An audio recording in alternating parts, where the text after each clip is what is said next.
My name is Elena, and I'm 28 years old. The moment my sister Victoria stood up during my wedding ceremony and shouted, "I object! I thought my world was ending!" What I didn't know was that my maid of honor had been secretly recording everything for months, and what she captured would expose a web of lies so twisted that it would destroy my family forever while saving my marriage before it even began. Before we jump back in, tell us where you're tuning in from, and if this story touches you, make sure you're subscribed, because tomorrow, I've saved something extra special for you. 6 months before that devastating moment at the altar, I was the happiest woman alive. After 3 years of dating, Marcus had proposed during a sunset dinner overlooking the Pacific coast in Monterey. The ring was perfect, a vintage emerald surrounded by diamonds that had belonged to his grandmother. More importantly, Marcus was perfect. He was a pediatric surgeon who volunteered at free clinics on weekends, played guitar for children's hospital patients, and somehow still found time to bring me coffee every morning before his rounds. Victoria had been there when I called to share the news, sitting in my living room painting her nails a shade of red that cost more than most people's weekly groceries. She'd squealed appropriately, hugged me enthusiastically, and immediately began planning what she called the social event of San Francisco. At 25, Victoria had never held a job, lived off a trust fund our grandmother had left specifically for her education, and spent her days curating an Instagram lifestyle that required constant maintenance. Our parents, Michael and Catherine Rosewood, owned a chain of luxury boutiques throughout Northern California. Dad had built the business from a single vintage shop in Sausalito into an empire that dressed tech wives and society matrons from Palo Alto to Napa Valley. Mom managed the public relations and social connections that kept us embedded in San Francisco's upper circles. They'd always treated Victoria and me differently, though I'd never understood why until much later. Victoria was their masterpiece, the daughter who photographed beautifully, dated appropriately, and never questioned the carefully constructed world they'd built. I was the complication, the one who'd chosen medicine over fashion, who dated a surgeon instead of a venture capitalist, who preferred hiking in Muir Woods to shopping on Union Square. They loved me, but they understood Victoria. The engagement party was held at the family estate in Tiburon, with views of Angel Island and the San Francisco skyline twinkling across the bay. 200 guests mingled on the terrace, while a string quartet played Vivaldi, and servers circulated with champagne that cost more per bottle than most people's rent. Victoria wore a dress that probably required its own insurance policy and held court near the infinity pool, regaling anyone who'd listen with stories about wedding planning and her crucial role as maid of honor.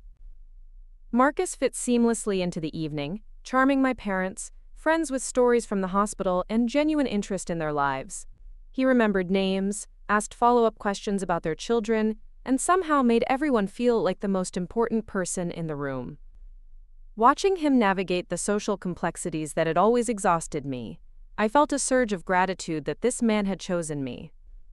My maid of honor, Sophia Chen, had been my roommate at Stanford and remained my closest friend through medical school and residency. While I'd specialized in emergency medicine and Marcus had chosen pediatric surgery, Sophia had pursued psychiatry with a focus on family therapy. She understood people in ways that sometimes unsettled others, reading micro-expressions and vocal patterns like a second language. That night at the engagement party, Sophia pulled me aside during a quiet moment. Something felt off about Victoria's enthusiasm, she mentioned quietly. Too performed, too intense. I'd brushed off her concerns, attributing them to the stress of wedding planning and Victoria's natural tendency toward drama. Looking back, I should have listened more carefully to Sophia's instincts about human behavior. The wedding planning consumed the next 6 months like a beautiful, expensive tornado. Victoria appointed herself as the unofficial coordinator, despite my attempts to hire a professional planner. She insisted she knew my taste better than anyone, had connections to the best vendors, and most importantly, wanted this to be her gift to me. Mom supported Victoria's involvement enthusiastically, claiming it would be good practice for when Victoria eventually planned her own wedding. Every decision became a production. The venue had to be moved 3 times because Victoria discovered issues with lighting, acoustics, or social media backdrops. The original florist was fired because Victoria decided peonies were more photogenic than the roses I'd chosen. The caterer was replaced twice, not because of taste or service, but because Victoria felt their presentation wasn't sophisticated enough for the guest list. Marcus tolerated the chaos with remarkable patience, joking that he was marrying me, not the wedding, so I could plan whatever made me happy. When I pointed out that Victoria seemed to be making most of the decisions, he just smiled and said family dynamics were complicated, but temporary. The wedding would last one day, but our marriage would last forever. Sophia, meanwhile, grew increasingly concerned about the amount of control Victoria was exerting. During our regular coffee meetings, she'd gently question whether I was happy with the direction things were taking. The wedding Victoria was planning looked nothing like the intimate celebration I'd originally envisioned. Instead of a small ceremony at the family chapel followed by dinner with close friends and family, we were now hosting 300 guests at the St. Francis Hotel, with a reception that would require security and media management. The guest list had been particularly contentious. Victoria insisted we needed to invite everyone from our parents' social circle, plus her own extensive network of influencers and socialites. When I protested that I barely knew half the people on the list, Victoria explained that weddings weren't just personal celebrations, they were social investments. The connections made at my wedding could benefit Marcus's medical career and our future children's educational opportunities. 2 months before the wedding, during a particularly stressful tasting appointment, Victoria made an offhand comment that stopped me cold. She mentioned how lucky I was that Marcus was so understanding about the changes, especially considering what she knew about his family's financial situation. When I asked what she meant, Victoria claimed she'd misspoken, but something in her expression suggested otherwise. That evening, I asked Marcus about his family's finances, feeling awkward and intrusive. He laughed, explaining that his parents were comfortable but not wealthy, having spent most of their savings on his medical school education. His father was a retired high school principal, his mother a nurse. They lived modestly in Oregon, and were planning to drive down for the wedding rather than fly because airfare for the whole family was expensive. The conversation bothered me more than it should have. Not because of Marcus's family background, which I'd known from the beginning, but because of Victoria's tone when she'd mentioned it.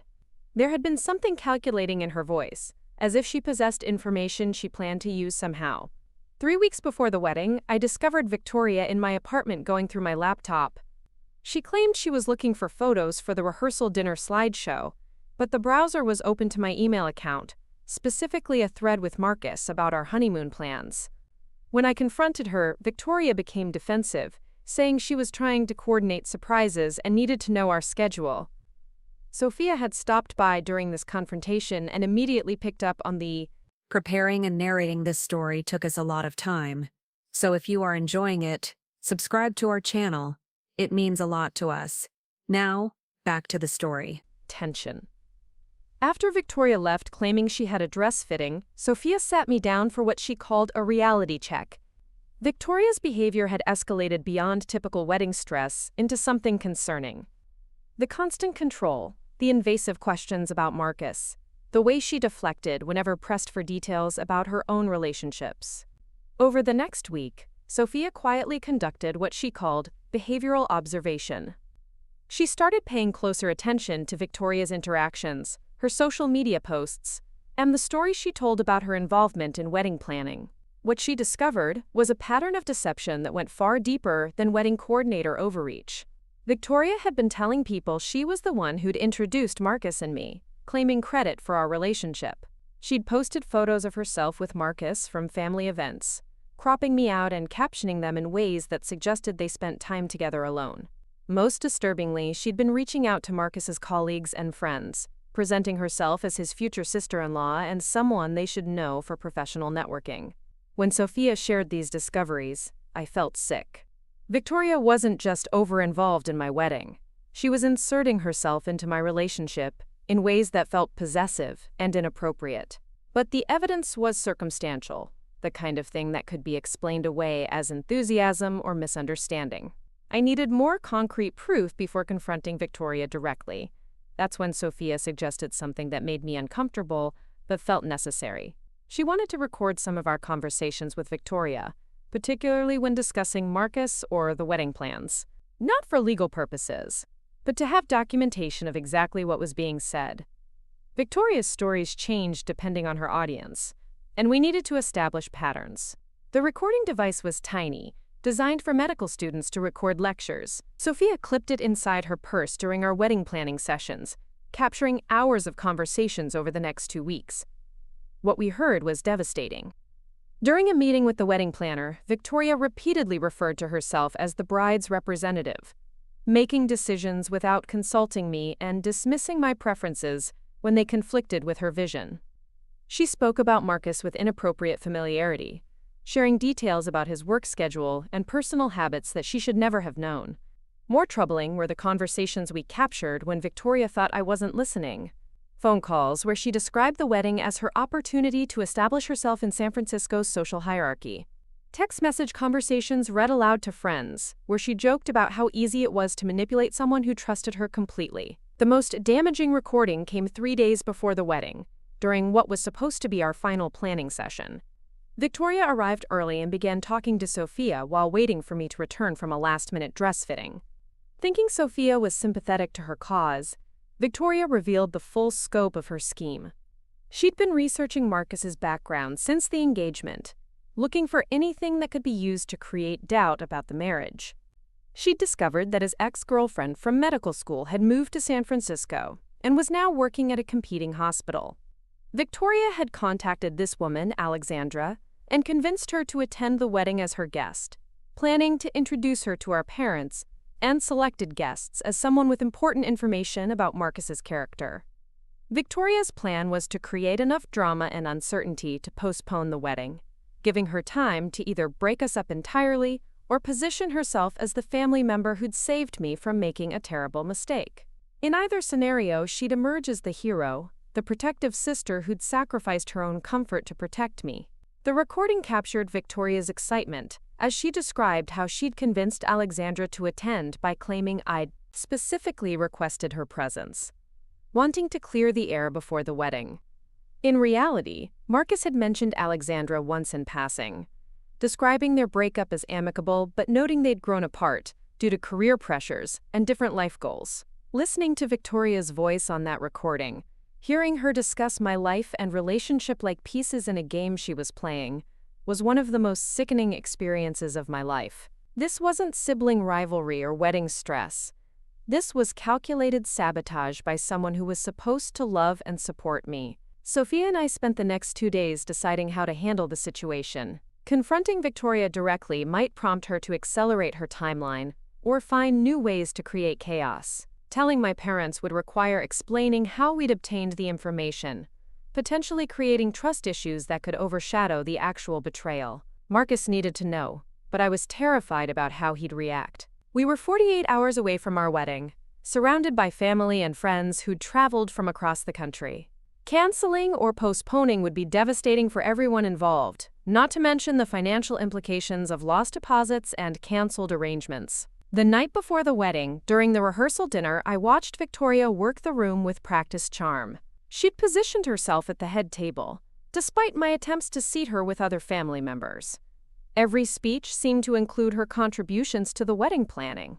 Every photo opportunity featured her prominently positioned next to Marcus or me. Alexandra had indeed arrived, just as Victoria had planned. She was staying at the same hotel as our out-of-town guests, and had somehow secured an invitation to the rehearsal dinner. Victoria introduced her to my parents as an old friend of Marcus's, someone who'd wanted to celebrate our happiness. Mom immediately invited Alexandra to sit with the family, unaware of the trap being set. Marcus was confused but gracious when introduced to Alexandra, treating her with the same professional courtesy he showed all my family's friends. Their conversation was brief and polite. Two people who'd shared a past acknowledging each other in a new context. There was no lingering tension, no unresolved feelings, just two adults who'd moved on with their lives. But Victoria was taking photos throughout the evening, capturing moments between Marcus and Alexandra that could be interpreted as meaningful if taken out of context. A laugh during conversation became intimate connection. A handshake goodbye became lingering contact. She was building a narrative in real time, creating evidence for whatever story she planned to tell. That night, unable to sleep despite exhaustion, I called Sophia from my hotel room. Tomorrow was supposed to be the happiest day of my life, but instead I felt like I was walking into an ambush. We'd gathered evidence of Victoria's plan, but we still didn't know exactly how or when she intended to execute it. Sophia had been thinking the same thing. Victoria's pattern suggested she'd want maximum impact for minimum personal risk. The wedding ceremony itself, with 300 witnesses and professional photographers, would provide the perfect stage for whatever revelation she'd prepared. We made a decision that night that would change everything. Instead of trying to prevent Victoria's sabotage, we'd let it happen while documenting every moment. Sophia would keep recording, capturing not just Victoria's actions, but the reactions of everyone involved. We'd give Victoria enough rope to hang herself with, then use the evidence to expose her manipulation to everyone who mattered. The morning of the wedding dawned clear and bright, with San Francisco Bay sparkling like scattered diamonds under the early sunlight. The St. Francis Hotel buzzed with activity as vendors set up for the ceremony and reception. My bridal suite was filled with flowers, champagne, and the nervous energy of women preparing for a major life event. Victoria arrived with the à la aiguille, other bridesmaids, carrying her maid of honor dress and a garment bag containing what she claimed was a backup outfit in case of accidents. She was unusually quiet during the morning preparations, claiming nerves about her maid of honor speech but declining offers of mimosas or coffee to calm down. Sophia, meanwhile, was hyper-aware of every movement and conversation. The recording device was concealed in her bouquet, positioned to capture audio from anywhere in the bridal suite. She'd also arranged for her boyfriend, a tech specialist, to discreetly film the ceremony from multiple angles, ensuring we'd have visual documentation of whatever Victoria planned. As the morning progressed, Victoria's behavior became increasingly erratic. She made multiple phone calls that she claimed were wedding-related, but always stepped out of the room to take them. She kept checking her phone for text messages, growing more agitated with each exchange. Most tellingly, she kept asking about the ceremony timeline, specifically when the officiant would ask if anyone objected to the marriage. I'd chosen a traditional Catholic ceremony, partly because of my own faith, but mainly because Marcus's family valued religious tradition.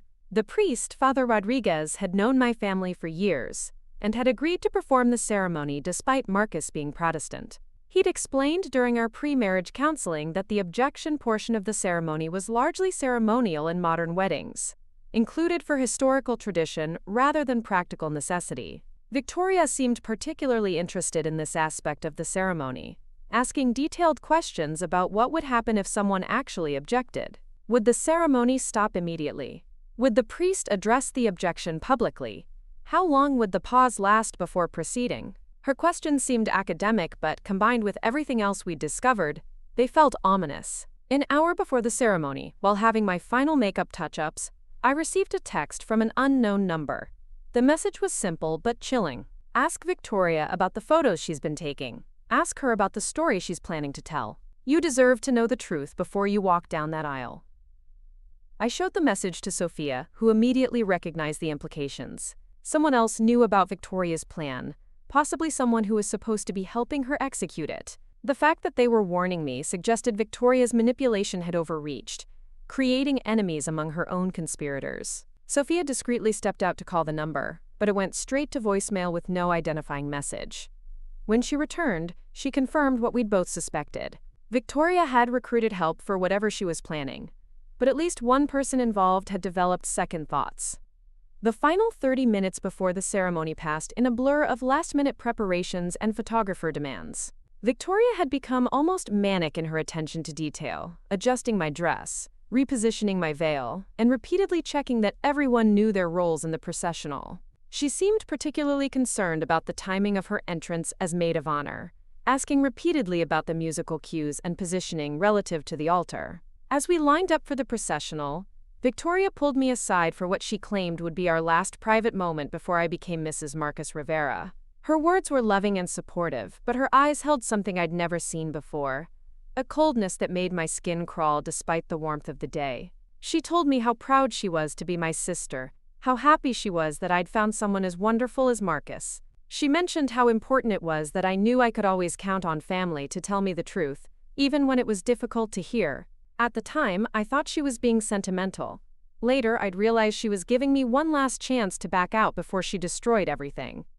The music began, and the processional started. First the bridesmaids, then the groomsmen, then Victoria, walking alone as maid of honor. She looked absolutely stunning in the emerald green dress we'd chosen, her hair perfectly styled, her smile radiant as she moved toward the altar where Marcus waited. I watched from the back of the church as she took her position, noting how she positioned herself slightly forward from where we'd rehearsed, ensuring she'd be clearly visible to both the congregation and the photographers. Everything about her posture and placement suggested someone preparing for a performance. When the bridal march began and I started my walk down the aisle, the world narrowed to Marcus's face at the altar. He looked incredible in his tailored tuxedo, but more importantly, he looked happy. Genuinely, completely happy as he watched me approach. Whatever Victoria was planning, whatever chaos was about to unfold, this moment was pure and real and worth fighting for. The ceremony began beautifully. Father Rodriguez's voice was warm and confident as he guided us through the traditional Catholic wedding mass. The readings were perfect, delivered by Marcus's sister and my cousin, with appropriate solemnity and joy. Our vows, which we'd written ourselves, reduced several guests to tears and earned appreciative murmurs from the congregation. Everything proceeded normally until Father Rodriguez reached the traditional question that had taken on such significance in my mind. If anyone present knows of any reason why these two should not be joined in holy matrimony, speak now or forever hold your peace. The church fell silent, as it always did during this moment. 300 people holding their breath for the traditional pause before the ceremony continued. But instead of silence, Victoria's voice rang out clear and strong. "I object." The words hit the congregation like a physical blow. Gasps echoed through the church as every head turned toward the altar where Victoria stood, no longer in her assigned position but stepped forward into the center aisle. Her face was serious, determined, the expression of someone prepared to sacrifice everything for what she believed was right. Father Rodriguez looked stunned, clearly unprepared for an actual objection after decades of performing weddings. Marcus's face went pale, then flushed with confusion and what looked like anger. The photographers, initially frozen by surprise, began capturing everything as the most dramatic wedding moment of their careers unfolded. Victoria's voice carried clearly through the church's excellent acoustics as she began to speak. She talked about her love for me, her responsibility as my sister, to protect me from making a terrible mistake. She mentioned information that had come to her attention, facts about Marcus that I deserved to know before making a lifetime commitment. As she spoke, Alexandra rose from her seat in the family section, moving toward the altar as if summoned. Victoria gestured toward her, explaining to the shocked congregation that this was someone who knew Marcus well, someone with important information about his character and his suitability as a husband. The church erupted in confused murmurs as guests tried to understand what was happening. My parents looked mortified, Marcus looked bewildered, and I felt like I was watching my life implode in real time. Everything Victoria had planned was happening exactly as she'd intended, with maximum drama and minimum opportunity for damage control. But Victoria had made one crucial miscalculation. She'd assumed I'd be as shocked and confused as everyone else, that I'd need time to process her revelations and decide how to respond. She'd expected tears, accusations, or, at minimum, a dramatic exit that would postpone the ceremony indefinitely. Instead, I stepped forward and spoke directly to Father Rodriguez, my voice carrying clearly through the church's sound system. "Father, before my sister continues, I think the congregation should hear some other information that's come to my attention. Information about the person making these accusations and her motivations for making them." I nodded to Sophia, who moved forward with her phone in hand. The recording device hidden in her bouquet had captured everything, but more importantly, she'd been recording Victoria's phone conversations and meetings for the past 2 weeks. We had documentation of every lie, every manipulation, every calculated step in Victoria's plan to sabotage my wedding. The church fell completely silent as Sophia played the first recording. Victoria's voice filled the space, describing her plan to break up my marriage by introducing doubt about Marcus's character. The congregation listened in growing horror, as my sister's real voice contrasted with the concerned, loving tone she'd just used to object to my wedding. Additional recordings followed, each one more damaging than the last. Victoria discussing how to manipulate our parents, concerns about Marcus's family background, Victoria coaching Alexandra on what to say and when to say it. Victoria planning her objection for maximum dramatic impact, timing her revelation to create the most chaos possible. The final recording was the most devastating. Victoria's own voice explaining her ultimate goal, to position herself as the family hero who'd saved me from a terrible mistake, regardless of whether the mistake was real or manufactured. She'd been willing to destroy my happiness, Marcus's reputation, and our entire family's relationships to feed her own need for attention and control. By the time the recordings finished, Victoria's face had gone from confident to horrified to completely defeated. Alexandra, realizing she'd been manipulated into participating in an elaborate lie, began crying and apologizing to Marcus and me. The congregation sat in stunned silence, processing the revelation that they'd just witnessed an attempted sabotage disguised as sisterly concern. Father Rodriguez, demonstrating remarkable composure under extraordinary circumstances, asked Victoria if she wished to withdraw her objection in light of the new information. When she remained silent, too shocked to respond, he asked Alexandra if she had any legitimate concerns about our marriage that weren't based on Victoria's manipulation. Alexandra stood and addressed the congregation directly, explaining that she and Marcus had dated briefly in medical school but had parted amicably with no hard feelings. She'd been contacted by Victoria under false pretenses and convinced to attend the wedding thinking I'd specifically requested her presence to clear the air. She had no objections to our marriage and apologized for unknowingly participating in Victoria's scheme. The revelation complete, Father Rodriguez asked if there were any other legitimate objections to our marriage. The silence that followed was profound, broken only by scattered sobs from guests who were still processing what they'd witnessed. With no further interruptions, the ceremony continued. Marcus and I exchanged rings with hands that shook slightly from adrenaline, but voices that remained steady and strong. When Father Rodriguez pronounced us husband and wife, the kiss we shared felt like a victory as much as a celebration. The reception that followed was unlike any wedding reception in San Francisco's social history. Guests clustered in small groups, discussing what they'd witnessed with the intensity of political analysts examining election results. Victoria had disappeared shortly after the ceremony, leaving the hotel without a word to anyone, including our parents. Our parents, meanwhile, were devastated. They'd been completely unaware of Victoria's plan and felt responsible for not recognizing the signs of her manipulation. Mom spent most of the reception apologizing to Marcus's family, while Dad tried to figure out how to address the social fallout from his daughter's public breakdown. Sophia, despite everything she'd done to help me, insisted on keeping a low profile during the reception. She'd done what needed to be done to protect my marriage, but she took no joy in Victoria's downfall.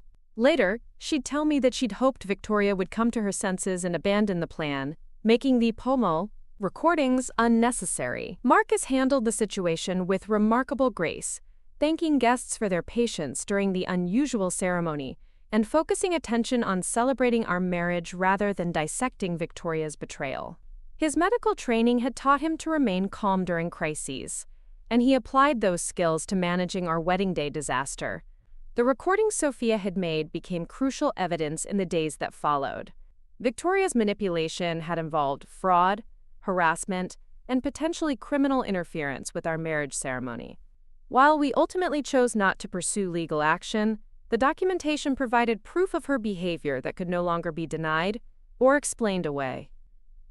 Alexandra, mortified by her unwitting participation in Victoria's scheme, became an unexpected ally in the aftermath.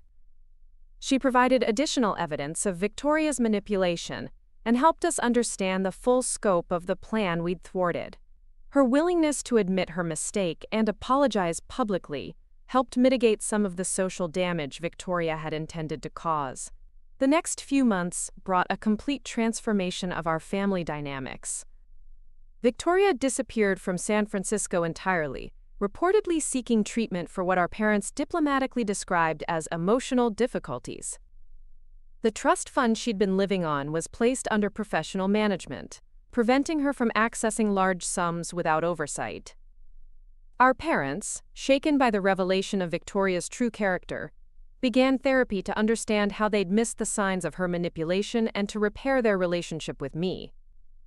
They'd spent years prioritizing Victoria's needs and wants, assuming I was the more stable, independent daughter who required less attention. The wedding incident forced them to confront the damage this favoritism had caused. Marcus and I, meanwhile, began our marriage with a deeper understanding of loyalty and trust than most couples achieve after years together. We'd been tested before we'd even exchanged vows, and we'd chosen to fight for each other rather than surrender to manufactured doubt. The recordings Sophia had made were eventually shared with a select group of family friends and relatives, not for revenge but for clarity. Victoria's manipulation had been so sophisticated that many people couldn't understand what had really happened without hearing her own words describing her intentions. 6 months after our wedding, we received a letter from Victoria. She was in therapy in Colorado, working on understanding the psychological issues that had driven her to sabotage my happiness. She acknowledged the pain she'd caused and took full responsibility for her actions, but she also made it clear that she understood why forgiveness might be impossible. The letter revealed that Victoria's behavior had been building for years, driven by feelings of inadequacy that she'd hidden behind a facade of confidence and entitlement. Our parents' obvious favoritism toward her had created pressure to maintain perfection that became increasingly unsustainable. When I'd found happiness with Marcus, it had triggered a crisis that led to increasingly desperate attempts to maintain control. Reading Victoria's letter, I felt a complex mixture of emotions. Anger at the pain she'd caused, sadness for the sister I'd thought I knew, and relief that she was finally acknowledging the truth about her behavior. Forgiveness would take time, if it came at all, but understanding was a first step. Marcus and I celebrated our first anniversary at a small dinner with Sophia and her boyfriend, the 4 people who'd been most central to surviving Victoria's sabotage. We'd built a marriage based on honesty, trust, and the knowledge that we'd chosen each other despite having every reason to doubt. The experience had taught us both valuable lessons about family loyalty versus blind faith, about the importance of documentation when facing manipulation, and about the strength that comes from having allies who will fight for your happiness even when it's difficult. Looking back now, I'm grateful for Sophia's instincts and her willingness to record the truth when words alone wouldn't have been enough. Without that evidence, Victoria's objection might have created enough doubt to postpone our wedding, giving her time to continue her manipulation until she succeeded in breaking us apart. Instead, we'd exposed her lies in the most public way possible, ensuring that her version of events could never gain credibility. The truth had literally spoken for itself, in Victoria's own voice, leaving no room for interpretation or revision. Our marriage survived its first test before it had even officially begun. We'd learned to trust each other completely and to question those who would undermine that trust for their own purposes. Victoria's betrayal had been devastating, but it had also been illuminating, showing us exactly what we were willing to fight for and who we could count on to stand with us. The woman who'd objected to my wedding had intended to destroy my happiness. Instead, she'd strengthened my marriage and revealed the true nature of family loyalty.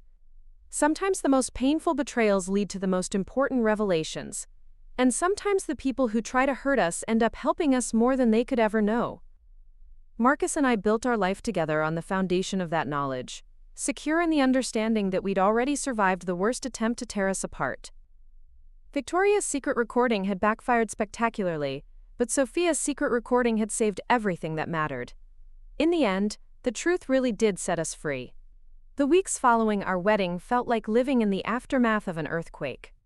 Everything looked normal on the surface, but the fundamental structure of our family had shifted in ways that couldn't be repaired with apologies or time.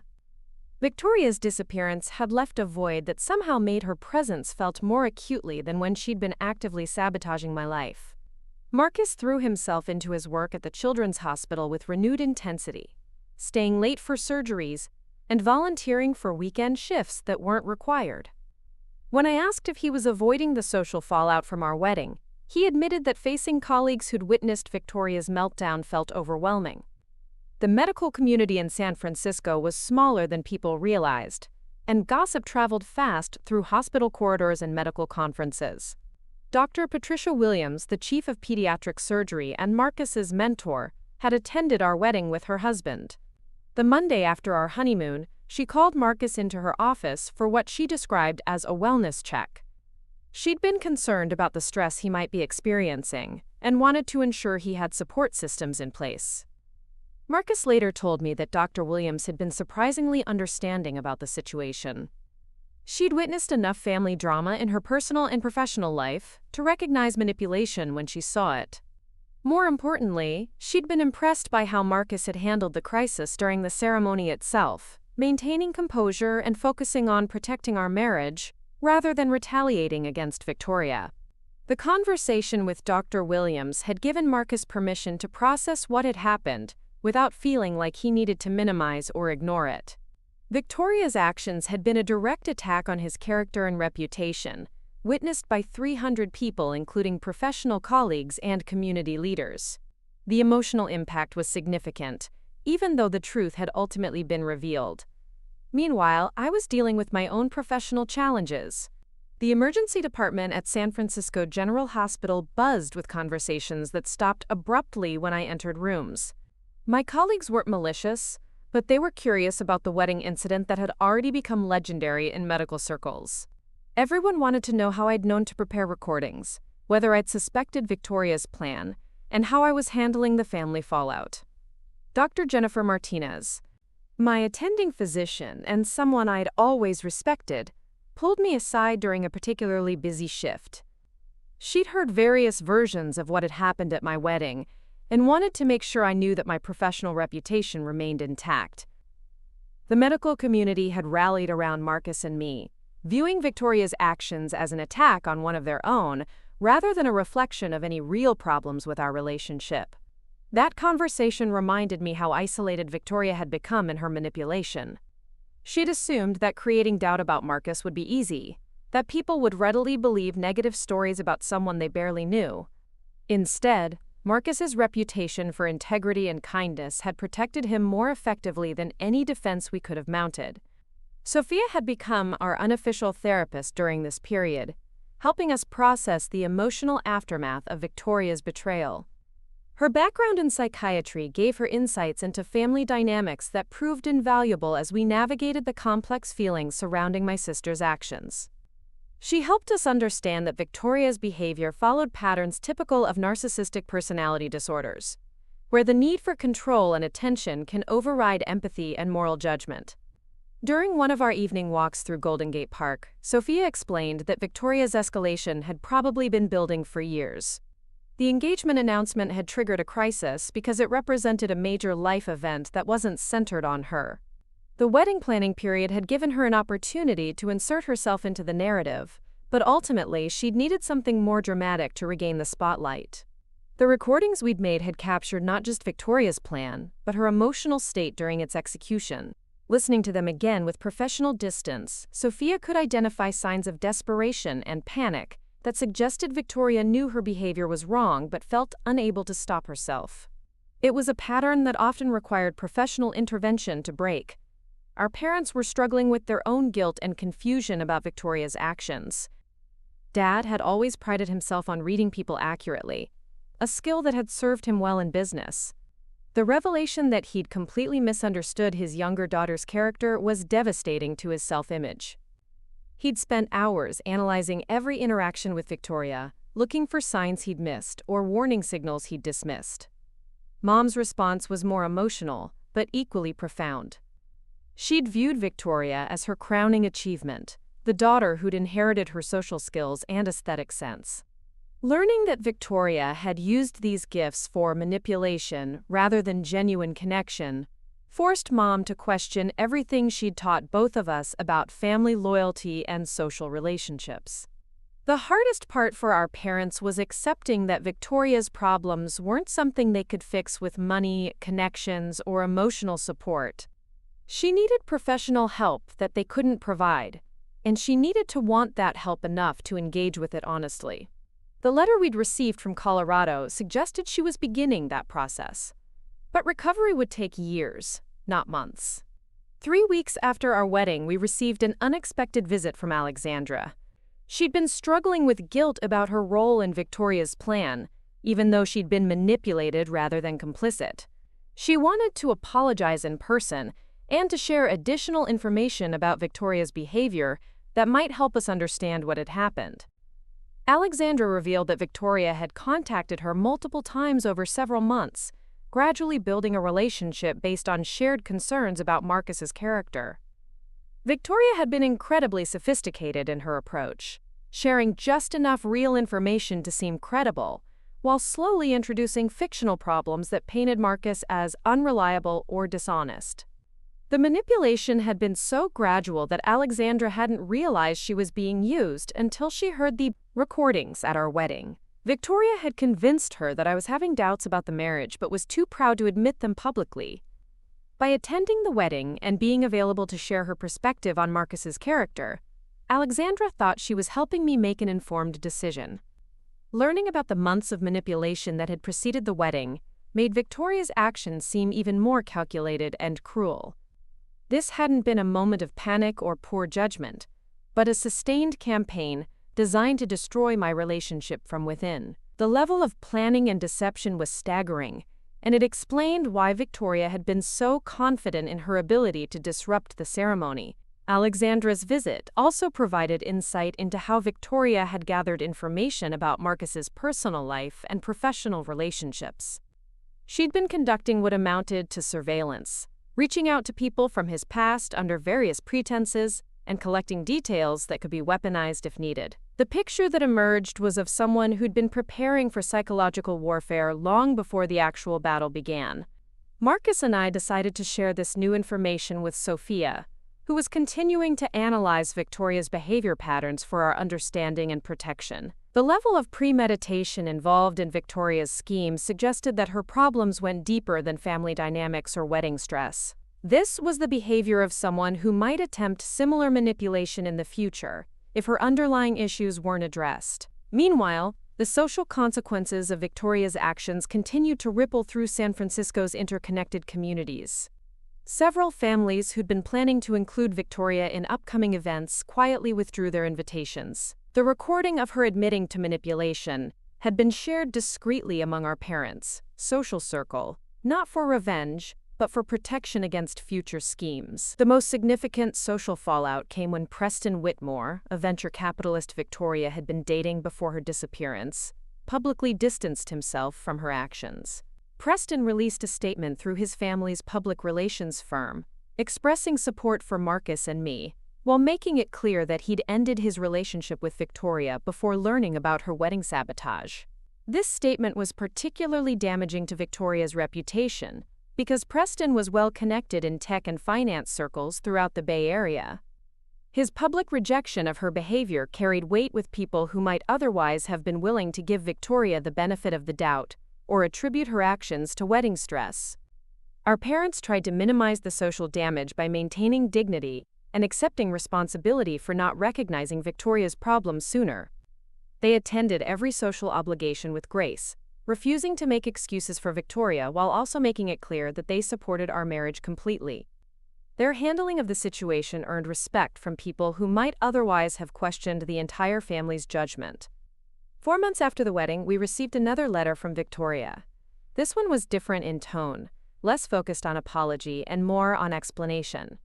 She'd been working with a team of therapists in Colorado and was beginning to understand the psychological patterns that had driven her behavior. She wanted to share these insights not to excuse her actions but to help us protect ourselves against future manipulation. Victoria explained that her need for control had developed during childhood as a response to feeling overlooked, despite being the favored daughter. The attention she received was conditional on maintaining perfection, which created anxiety about losing that status if she ever failed to meet expectations. My independence and success had threatened her position as the family's primary focus, triggering increasingly desperate attempts to regain control. The letter included specific details about techniques she'd used to manipulate people's perceptions and emotions. She described how she'd learned to identify people's insecurities and exploit them, how she'd practiced appearing concerned while spreading doubt, and how she'd become skilled at creating drama that positioned her as either the victim or the hero depending on what served her needs.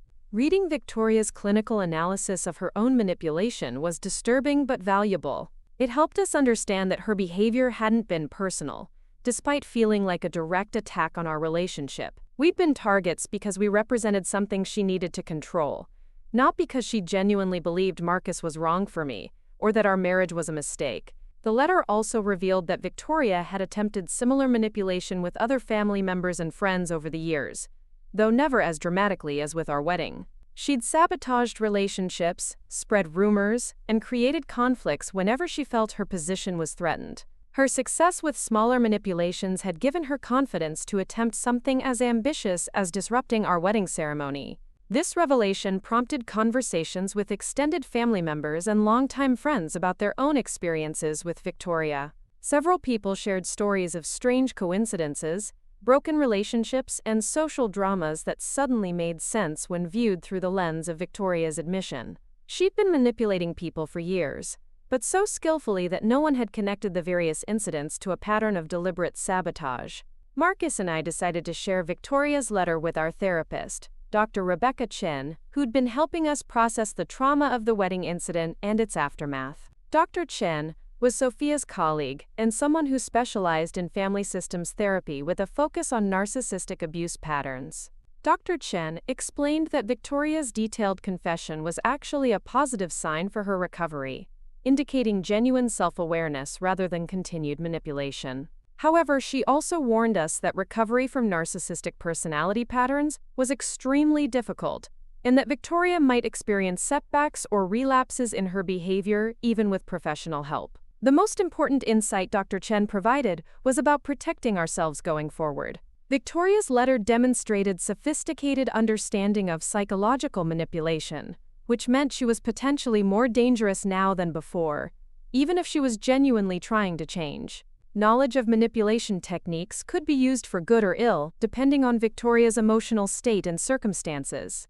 Dr. Chen recommended maintaining no contact with Victoria for at least a year while she continued intensive therapy. This wasn't about punishment, but about protection, giving Victoria space to develop healthier coping mechanisms without the temptation to fall back into familiar patterns of family manipulation. Meanwhile, our own relationship was strengthening in unexpected ways. The crisis had forced us to communicate more honestly and directly than many couples learn to do over years of marriage. We developed protocols for discussing concerns, sharing doubts, and supporting each other through external pressures that served us well beyond the immediate aftermath of Victoria's betrayal. Marcus had started speaking at medical conferences about maintaining professional relationships under personal stress, using our experience as a case study in crisis management. His presentations focused on how medical professionals could support colleagues facing family drama or personal attacks, while maintaining appropriate boundaries and professional standards. I'd become involved with a support group for people who'd experienced family manipulation or narcissistic abuse. My medical background and personal experience with sophisticated manipulation made me a valuable resource for others trying to understand and recover from similar betrayals. Helping other people recognize and respond to manipulation tactics became a way of transforming our traumatic experience into something meaningful. Sophia had parlayed her role in exposing Victoria's manipulation into research opportunities focused on family systems and psychological abuse patterns. She was working on a paper about the role of documentation in exposing gaslighting and manipulation, using our experience as one of several case studies in her research. The recordings she'd made had become valuable data points in understanding how manipulation escalates and how victims can protect themselves through careful documentation. Her work was gaining attention in psychiatric and legal circles, where the intersection of technology and abuse documentation was becoming increasingly relevant. 6 months after our wedding, we learned that Victoria had been accepted into a long-term residential treatment program specializing in personality disorders. The program required a minimum 1-year commitment and focused on intensive therapy, combined with practical skills development for rebuilding healthy relationships. Our parents had been in contact with Victoria's treatment team and reported that she was making progress but struggling with the deep work required to change lifelong patterns of behavior. The therapists had warned that her recovery would likely include periods of resistance, backsliding, and emotional crisis, as she confronted the full impact of her actions on the people she'd claimed to love. This news brought mixed emotions for all of us. Relief that Victoria was getting professional help, concern about her emotional well-being during such intensive treatment, and uncertainty about what our relationship might look like if and when she completed the program successfully. Dr. Chen helped us process these complex feelings by explaining that forgiveness and relationship repair weren't binary choices. We could hope for Victoria's recovery while maintaining boundaries, feel compassion for her struggle while protecting ourselves from further manipulation, and love the sister we'd thought we knew while grieving the relationship that had been built on lies. The most surprising development during this period was the strengthening of our relationships with people who'd witnessed Victoria's wedding sabotage. Many guests had reached out in the months following to express admiration for how we'd handled the crisis, and to share their own experiences with family manipulation or betrayal. These conversations revealed that Victoria's public breakdown had given other people permission to discuss their own experiences with toxic family members or manipulative relationships. Our willingness to expose the truth rather than cover it up had created space for honest conversations about family dysfunction that were rare in our social circles. Marcus's family, who'd traveled from Oregon for our wedding, had been initially shocked by Victoria's behavior, but ultimately grateful that the truth had been revealed before we'd been married long enough for her manipulation to cause deeper damage. His parents had experienced their own family drama over the years, and recognized the courage required to confront manipulation publicly rather than enabling it privately. The support we'd received from both families and friends had reinforced our decision to fight for our relationship rather than surrender to manufactured doubt. Victoria's plan had been based on the assumption that people would readily believe negative stories about Marcus, or that I would choose family loyalty over marriage commitment when forced to choose between them. Instead, the crisis had revealed the strength of our support systems and the depth of trust people had in our judgment and Marcus's character. Victoria had underestimated both our relationship and the community we'd built around ourselves, a miscalculation that had contributed to her plan's spectacular failure. 8 months after our wedding, we received news that Victoria had completed the first phase of her treatment program and was preparing to transition to outpatient therapy with continued intensive support. Her treatment team had requested a family meeting to discuss the possibility of eventual contact and relationship repair, though they emphasized that this process would likely take years and might never result in full reconciliation. Our parents were eager to participate in family therapy sessions, hoping to understand their role in Victoria's development and to rebuild their relationships with both daughters. They'd been attending their own counseling sessions to process their guilt about missing Victoria's manipulation and their grief about losing the daughter they thought they knew. Marcus and I were more cautious about engaging with Victoria's treatment process. While we wanted her to recover and find happiness, we'd built a life together that didn't include the drama and uncertainty that had characterized our relationship with Victoria. The peace we'd found after her departure was valuable, and we weren't willing to sacrifice it unless we could be certain that Victoria had genuinely changed. Dr. Chen supported our cautious approach, explaining that successful recovery from narcissistic patterns required not just understanding the behavior, but developing genuine empathy and respect for other people's boundaries. Victoria would need to prove through consistent actions over time that she'd internalized these changes rather than simply learning to mask her manipulative tendencies more effectively. The decision about whether and how to rebuild our relationship with Victoria would ultimately be ours to make based on evidence of sustained change rather than promises or apologies. The recordings we'd made during her wedding sabotage would always serve as a reminder of what she was capable of when her need for control overwhelmed her moral judgment. As we approached our first wedding anniversary, Marcus and I reflected on how dramatically our lives had changed since that day, when Victoria's objection had threatened to destroy everything we'd built together. The crisis had tested our relationship in ways we'd never expected, but it had also revealed strengths and resources we might never have discovered under normal circumstances. Our marriage had been forged in the fire of external attack and emerged stronger for having survived the trial. We'd learned to trust each other completely, to communicate honestly about our fears and concerns, and to protect our relationship against manipulation from any source, family or otherwise. The experience had also taught us valuable lessons about the importance of documentation, the power of truth-telling, and the courage required to confront manipulation, even when it came from people we loved. These lessons had application far beyond our personal situation, and had become part of how we approach challenges in our professional and community lives. Victoria's betrayal had been devastating, but it had also been illuminating. It had forced us to examine our family relationships, our personal boundaries, and our willingness to fight for what mattered most to us. In trying to destroy our happiness, Victoria had ultimately strengthened our foundation and clarified our priorities in ways that would serve us well throughout our marriage. The woman who'd objected to our wedding had intended to tear us apart, but had instead revealed the unshakable bond between us. Her secret manipulation had been exposed by an even more secret recording, and the truth had literally spoken for itself in her own words. Justice had been served not through revenge but through revelation, and healing had begun not with forgiveness but with boundaries. As we planned our first anniversary celebration, we chose to focus on gratitude for what we'd gained, rather than grief for what we'd lost.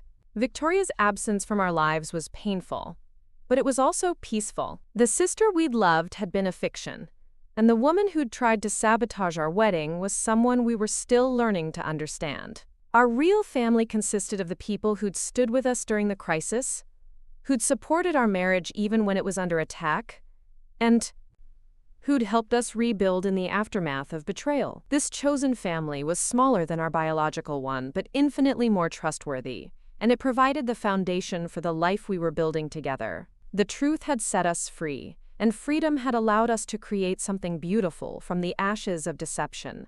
Victoria's objection had been her final manipulation, but our response had been our first real choice as a married couple. We'd chosen truth over comfort, love over loyalty, and each other over everyone else, and those choices had made all the difference. 2 years had passed since Victoria's dramatic objection, and our lives had settled into a rhythm that felt both familiar and completely transformed. The crisis that had nearly destroyed our wedding day had become the foundation story of our marriage, the defining moment that proved we could weather any storm together. But nothing could have prepared us for the phone call that would test everything we'd learned about forgiveness, family, and second chances. It was a Tuesday evening in November when Marcus's phone rang during dinner. We were sharing takeout from our favorite Thai restaurant, discussing his upcoming presentation at a pediatric surgery conference in Seattle. The caller ID showed our former landline number, the one from my parents' house that I hadn't seen in months. Marcus handed me the phone without answering, recognizing that any call from that number required my decision about whether to engage. I stared at the screen until it stopped ringing, then watched as a voicemail notification appeared. Whatever my parents needed to tell us, it was significant enough to call rather than text. The voicemail was from Mom, her voice strained in a way I'd never heard before. Victoria had been in a car accident near her treatment facility in Colorado. She was alive but seriously injured, in a medically induced coma, while doctors worked to reduce swelling in her brain. The family was flying to Denver immediately, and Mom was calling to inform us in case we wanted to come. Marcus found me standing in our kitchen 20 minutes later, still holding the phone and staring at nothing. The news had triggered a flood of conflicting emotions that I couldn't process quickly enough to form coherent thoughts. Relief that Victoria was alive, mixed with genuine fear about her condition, while anger about her past behavior competed with concern for her well-being. We talked through the decision together, weighing our emotional capacity against family obligations and moral responsibilities. Victoria's treatment team had been clear that family involvement in her recovery needed to wait until she'd made significant progress, but a medical emergency changed those calculations entirely. Dr. Chen, who we'd continued seeing monthly for maintenance therapy, happened to have an opening the next morning. She helped us work through the complex feelings surrounding Victoria's accident and our potential response to it. The most important insight she provided was about distinguishing between supporting Victoria as a human being in crisis versus resuming a relationship that had been toxic and destructive. We could offer practical help and emotional support during her medical emergency without committing to long-term relationship repair. Visiting someone in the hospital didn't mean accepting their past behavior or agreeing to trust them again in the future. It meant responding to immediate need with basic human compassion. Marcus arranged for coverage of his surgical schedule, and we booked flights to Denver that afternoon. The decision felt right once we'd made it, not because we'd forgiven Victoria's manipulation, but because we'd grown strong enough as a couple to face her again without compromising our own well-being. The flight to Denver was quiet, both of us lost in thought about what we might find at the hospital. I hadn't seen Victoria in person since she'd fled our wedding reception, and Marcus had barely interacted with her even before her disappearance. We were essentially visiting a stranger who happened to share our family history. Mom met us at the hospital entrance, looking older and more fragile than I'd ever seen her. The past 2 years had been difficult for our parents, as they'd worked to understand their role in Victoria's development and to rebuild their relationship with me. Dad's business had suffered some social consequences from Victoria's public breakdown, though not enough to cause serious financial problems. The reunion with Mom was emotional but careful. She'd respected our boundaries about contact and hadn't pushed for family reconciliation before we were ready. Seeing her again reminded me of positive memories from childhood, before Victoria's manipulation had poisoned family dynamics and created competing loyalties. Dad was in Victoria's room when we arrived, sitting beside her bed reading financial newspapers, in the way that meant he was too anxious to focus, but needed something to occupy his hands. He looked up when we entered, and I saw genuine surprise followed by profound relief that we'd come despite everything that had happened. Victoria looked smaller than I remembered, her face pale and peaceful in a way that was both comforting and unsettling. The medical equipment surrounding her bed was intimidating but familiar from my work in emergency medicine. I found myself automatically reading her chart and monitors, my professional training providing emotional distance from the personal situation. The neurologist, Dr. Patricia Huang, explained that Victoria had sustained a serious traumatic brain injury in a head-on collision with a drunk driver. The accident wasn't her fault, and she'd been wearing her seatbelt, but the impact had caused significant swelling that required immediate surgical intervention to prevent permanent damage. Recovery would be slow and uncertain, with potential complications including memory loss, personality changes, and cognitive impairment. The next few days would be critical for determining the extent of damage and her chances for full recovery. Even in the best-case scenario, she'd need months of rehabilitation and might never regain all of her previous abilities. Marcus asked the technical questions that I couldn't form, his medical expertise helping the family understand Victoria's condition and treatment options. Dr. Huang was impressed by his knowledge and began directing most of her explanations to him, recognizing someone who could translate medical terminology for the rest of us. That first evening, we stayed in a hotel near the hospital and had dinner with our parents for the first time in 2 years. The conversation was careful but genuine, focused on Victoria's condition rather than past conflicts. Mom and Dad had clearly grown during their time in therapy, taking responsibility for their role in family dynamics without making excuses or deflecting blame. They'd learned about Victoria's treatment progress and setbacks over the past months, maintaining contact with her therapists while respecting our choice to remain distant. According to her treatment team, Victoria had been making genuine progress in understanding her behavioral patterns and developing healthier coping mechanisms. The residential program had been challenging, but transformative, forcing Victoria to confront the impact of her actions on other people and to develop empathy skills that had been stunted by years of narcissistic behavior. She'd been preparing to transition to independent living, with continued outpatient support when the accident occurred. Dr. Sarah Martinez, Victoria's primary therapist, joined us at the hospital the next day to discuss her treatment progress and how the brain injury might affect her recovery process. Dr. Martinez explained that personality change was common after traumatic brain injury, sometimes resulting in increased empathy and emotional regulation, other times causing increased impulsivity and decreased judgment. The irony wasn't lost on any of us that a brain injury might either accelerate Victoria's emotional healing or undo all the progress she'd made in therapy. We wouldn't know which direction her recovery would take until she regained consciousness and her cognitive abilities could be assessed. During our 3-day stay in Denver, Marcus and I took turns sitting with Victoria while our parents handled logistics and medical decisions. The quiet hours in her hospital room gave me time to process feelings I'd been avoiding since her disappearance. Anger about her wedding sabotage, grief for the sister I'd thought I knew, and complicated love for the person she might become with proper treatment. Marcus spent one afternoon reading medical journals to Victoria, explaining new surgical techniques and research developments in the same voice he used with conscious patients. The nurses mentioned that some coma patients could hear and process information even when unable to respond, and Marcus wanted to provide stimulation that might help her recovery. Watching him care for Victoria despite everything she'd done to hurt us reminded me why I'd fallen in love with him in the first place. His capacity for compassion didn't mean he'd forgotten her manipulation or forgiven her actions, but he could separate his emotional response from his medical duty to help someone who was suffering. On our final day in Denver, Victoria showed the first signs of neurological improvement. Her responses to stimuli became more consistent, and her brain scans showed reduced swelling. Dr. Huang was cautiously optimistic that she'd regain consciousness soon, though her cognitive function remained uncertain. We were preparing to return to San Francisco when Victoria's eyes opened for the first time since the accident. She looked around the room in confusion, focusing on each face without recognition before her gaze settled on me. For a moment, I saw the sister I'd grown up with, vulnerable and frightened, before medical staff surrounded her bed to assess her condition. Victoria's first word was my name, spoken so quietly that only I heard it.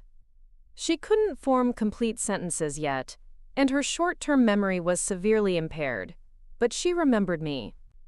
The recognition in her eyes was genuine, free of the calculation and manipulation that had characterized our interactions for years. Dr. Huang explained that early consciousness after brain injury often involved confusion and personality changes that might be temporary or permanent. Victoria's recognition of family members was encouraging, but her cognitive abilities and emotional regulation would need weeks or months of assessment before anyone could predict her long-term prognosis. Marcus and I flew home with mixed emotions about Victoria's awakening. Relief that she'd survived the critical period, uncertainty about what kind of person she'd be during recovery, and anxiety about how her improvement might affect our carefully constructed boundaries and healing process.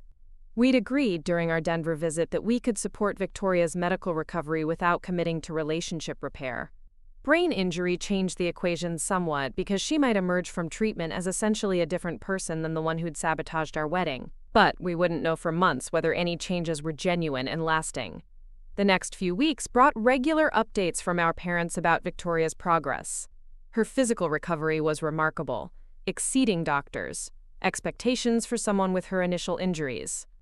Her cognitive recovery was slower but steady, with improvements in memory, speech, and basic reasoning skills that suggested minimal permanent damage.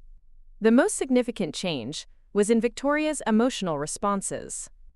The calculating manipulation that had defined her personality seemed to have disappeared, replaced by genuine emotional reactions that were sometimes inappropriate but always authentic.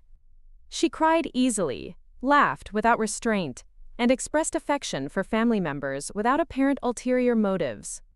Dr. Martinez consulted with the neurological team to understand how brain injury might interact with Victoria's previous personality disorder treatment. In some cases, traumatic brain injury could actually help patients with narcissistic patterns by reducing the cognitive abilities needed for sophisticated manipulation while preserving or even enhancing emotional empathy. Victoria's treatment team was cautiously optimistic that her personality changes might represent genuine healing rather than temporary brain injury effects. However, they recommended continuing intensive therapy during her recovery to help her integrate any permanent changes with the psychological work she'd been doing before the accident. 3 months after the accident, Victoria was transferred to a rehabilitation facility in San Francisco to be closer to family support during her recovery. This decision prompted discussions between Marcus and me about our level of involvement in her care and our emotional readiness to see her regularly. We decided to visit Victoria once she'd settled into the rehabilitation facility, not to resume our relationship but to assess whether the personality changes our parents described were genuine and lasting. Dr. Chen supported this approach, emphasizing that we could gather information without making commitments and could leave at any time if the interaction felt unhealthy. The rehabilitation facility was bright and modern, designed to feel hopeful rather than institutional. Victoria was in physical therapy when we arrived, working with parallel bars to rebuild strength and coordination. She looked healthier than she had in the hospital, though still fragile and moving carefully. When Victoria saw us approaching, her reaction was immediate and emotional. She began crying, Not the manipulative tears I remembered from childhood, but genuine sorrow and gratitude. Her first words were an apology, simple and direct, without the elaborate justifications that had characterized her previous attempts at reconciliation. The conversation that followed was unlike any interaction I'd ever had with Victoria. She remembered the wedding incident clearly, along with months of planning and manipulation that had led to her sabotage attempt. But her emotional response to these memories was completely different, characterized by genuine remorse and horror at her own behavior. Victoria described feeling like she was remembering someone else's actions, understanding intellectually that she'd done these things, but unable to connect emotionally with the mindset that had driven such cruel choices. The brain injury seemed to have disrupted whatever psychological mechanisms had allowed her to justify manipulation and prioritize her needs over other people's well-being. Marcus asked careful questions about her current treatment and recovery goals, maintaining his medical objectivity while assessing her mental state. Victoria answered honestly, acknowledging gaps in her memory and ongoing challenges with emotional regulation, but demonstrating clear understanding of how her past behavior had affected our family. The most striking change was Victoria's reaction when Marcus mentioned forgiveness.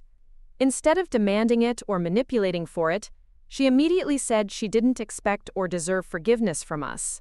Her focus was on understanding what she'd done wrong and ensuring she never hurt people that way again, regardless of whether anyone chose to rebuild relationships with her.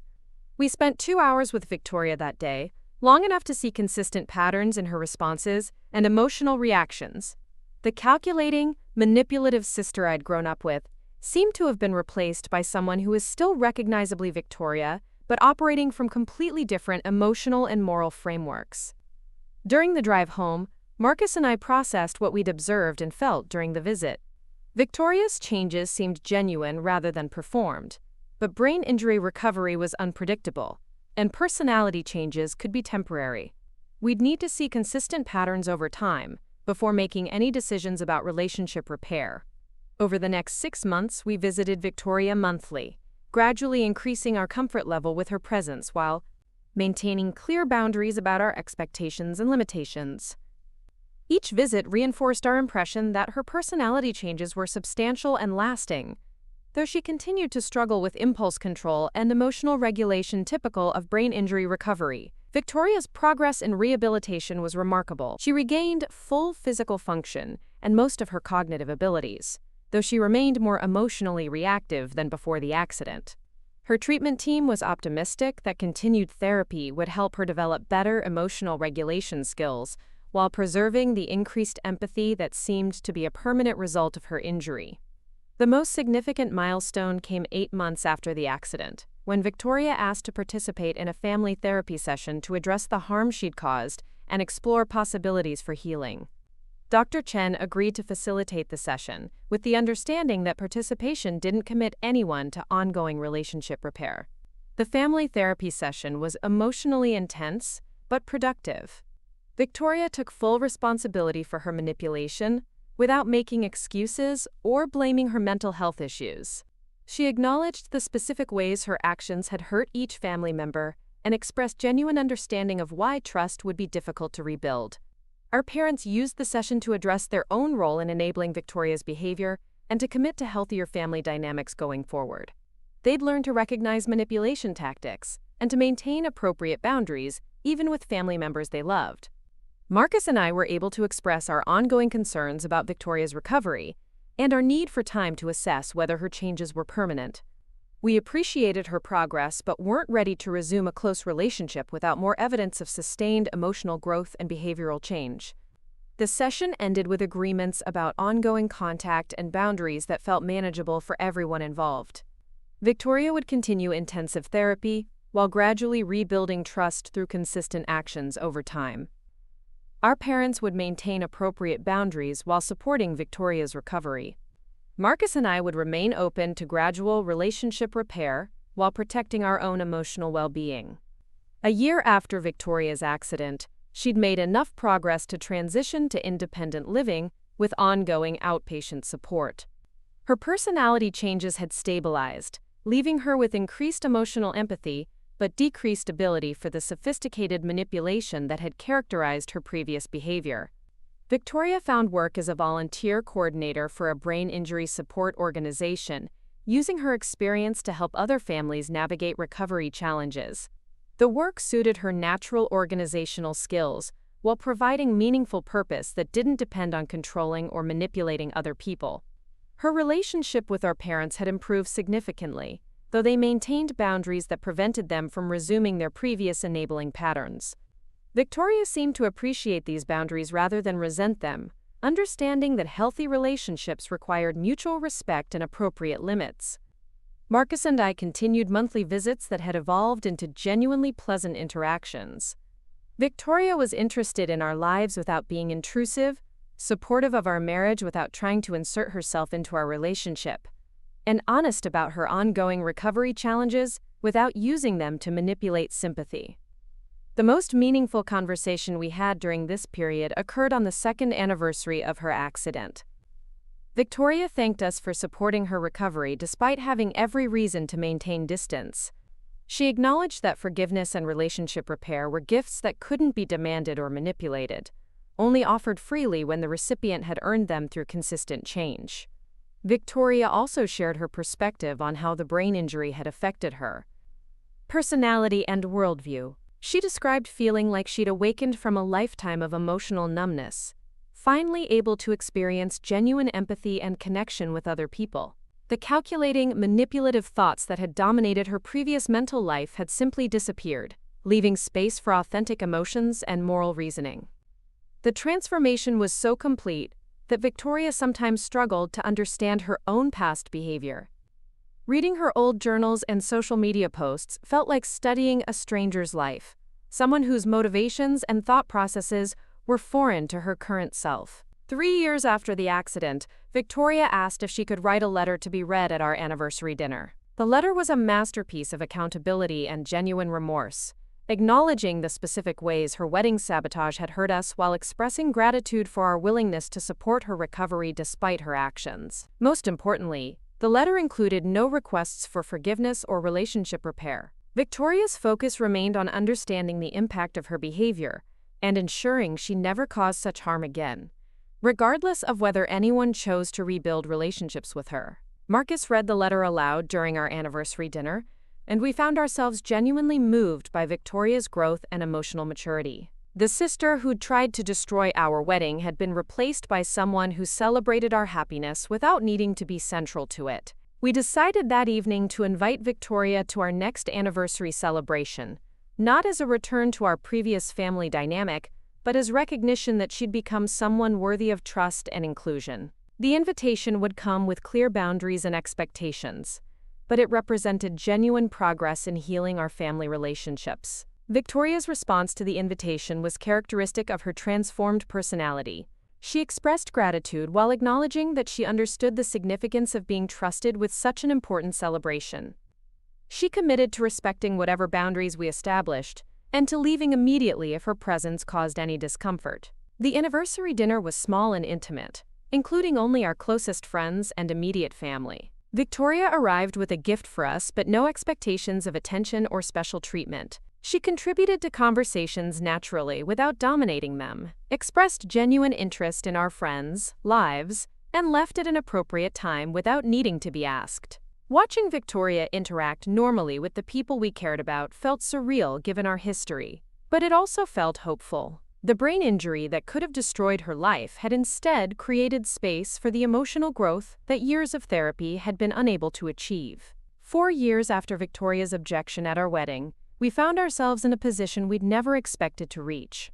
Our family had been fundamentally changed by crisis and recovery, but it had also been healed in ways that might never have happened without the dramatic disruption of our previous dynamics. Victoria's transformation didn't erase the pain she'd caused or automatically restore the trust she'd violated, but it created possibilities for genuine relationship repair based on who she'd become rather than who she'd been. The sister who'd tried to sabotage our marriage had evolved into someone who celebrated our happiness and contributed positively to our family gatherings. The recordings that had saved our wedding remained a powerful reminder of what Victoria had been capable of when her need for control overwhelmed her moral judgment. But they also served as evidence of how dramatically people could change when the right combination of circumstances, treatment, and brain chemistry created opportunities for genuine growth. Marcus and I had learned that forgiveness wasn't about forgetting the past or pretending harmful actions hadn't occurred. It was about choosing to respond to people based on their current behavior rather than their historical patterns, while maintaining appropriate boundaries to protect against future harm. Our marriage had been forged in the fire of Victoria's manipulation and strengthened by our choice to fight for each other, rather than surrender to manufactured doubt. The crisis that had nearly destroyed our wedding day had become the foundation story that proved we could weather any storm together. The woman who'd objected to our wedding was gone, replaced by someone who understood the value of authentic relationships and the importance of earning trust through consistent actions over time. Victoria's secret recording had backfired spectacularly, but her recovery had created something none of us had thought possible: genuine healing and authentic family connection. Looking back now, I could see that Victoria's dramatic objection had been the last act of her manipulative personality, before brain injury and intensive therapy created space for emotional growth that changed everything. The sister who'd tried to destroy our happiness had become someone who genuinely celebrated our love and contributed positively to our lives. The truth had set us all free, but healing had required more than revelation. It had demanded time, professional help, appropriate boundaries, and ultimately a medical crisis that disrupted Victoria's psychological patterns enough to allow genuine change. Our family had been broken and rebuilt, smaller, but infinitely stronger than before. Up next, you've got 2 more standout stories right on your screen. If this one hit the mark, you won't want to pass these up. Just click and check them out.